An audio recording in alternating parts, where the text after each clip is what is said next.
Congressman James Walkinshaw, who is live up late with me tonight here on the Final Five. And I know you've been in office for just a couple of weeks now, but you've seen this before. You've seen this gamesmanship going up to these deadlines in the past during your time serving in that office. Your reaction right now? Republicans say it's all the Democrats' fault. Well, thanks for having me, Jim. You know, I'm frustrated today. I was at the Capitol today. I was at the Capitol yesterday. I felt like Republicans should have been there with Democrats negotiating a bipartisan funding agreement that would cancel the health care cuts and fund the federal government, but they decided to skip town and not to have that negotiation. So that is frustrating. I think that's also a difference between this shutdown that we're about to enter and the ones that you described, and I was around for some of those as well. In all those cases, there were negotiations, sometimes frantic negotiations up to the last minute. Here we've seen President Trump and Republicans in Congress just outright refuse to even negotiate. And I think that's why we are in the situation we're in with a shutdown looming in 24 minutes. So is it accurate to say, as we mentioned, the idea of those Obamacare, the Affordable Care Act subsidies, and some of that funding that was wiped away in the rescissions package, were those mainly the sticking points within the Democratic caucus? I think those are key sticking points. And look, you know, Democrats put forward their own proposal.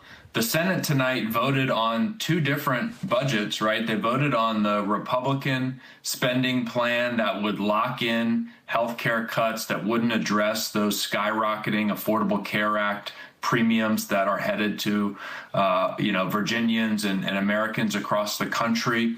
The Democratic proposal that was also voted down in the Senate would have addressed those issues and funded the government and required the Trump administration to actually implement the programs that Congress funds and appropriates. So both budgets, Democrat and Republican, failed.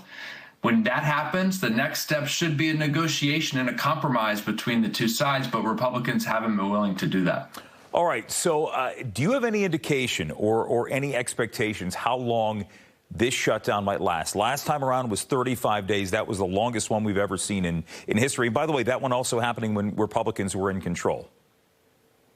I have no indication of how long this might last. I certainly hope it will be on the shorter end. As you know, we've also had shutdowns that lasted only a matter of days and had, little real world impact or real life impact on federal employees or the American people.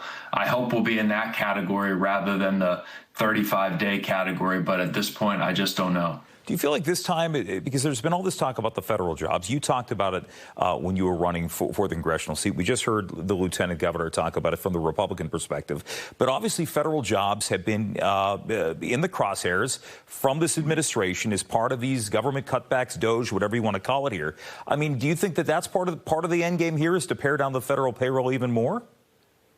Well, and, Jim, you've done a great job of covering this over the last 9 months, but we've been in a de facto Trump shutdown of much of the federal government for 9 months now, right? He shut down USAID. He shut down the Consumer Financial Protection Bureau. He shut down much of the Department of Education and other offices within agencies that he doesn't like. So that's happening.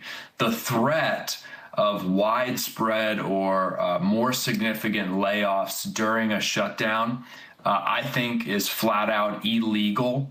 The Anti-Deficiency Act, which kind of governs what the administration can do during a shutdown, is very clear that all of the work that's required to do a widespread layoff of federal workers is not legal during a shutdown.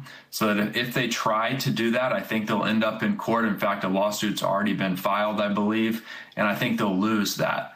They don't have additional legal authority to fire federal workers during a shutdown. Furlough, yes, absolutely, but not fire. Speaker Johnson has said Democrats, I'm going to read the quote here, want to hold September government funding hostage over an unrelated December policy fight of their own making. Basically, they're saying that the Democratic Party had a chance to address these concerns a while ago, and they're using this as a cudgel just as much, to be fair, as the Republicans used the border wall as a cudgel for a government shutdown back in what, 2018 at this point. It feels like forever ago. When you hear that, when they say that you're imperiling food assistance programs as well, your reaction? Obviously, it's rich to hear Speaker Johnson or any Washington Republican say that Democrats are imperiling food assistance programs while they just passed a big, ugly bill that cuts billions of dollars from food assistance. Literally, it's taking food from the tables of families and children. Look, the Republicans in Washington created a healthcare crisis, and it's not a December crisis. The premium notices for the Affordable Care Act exchanges start to go out in a matter of days or weeks, depending on where you live in the country.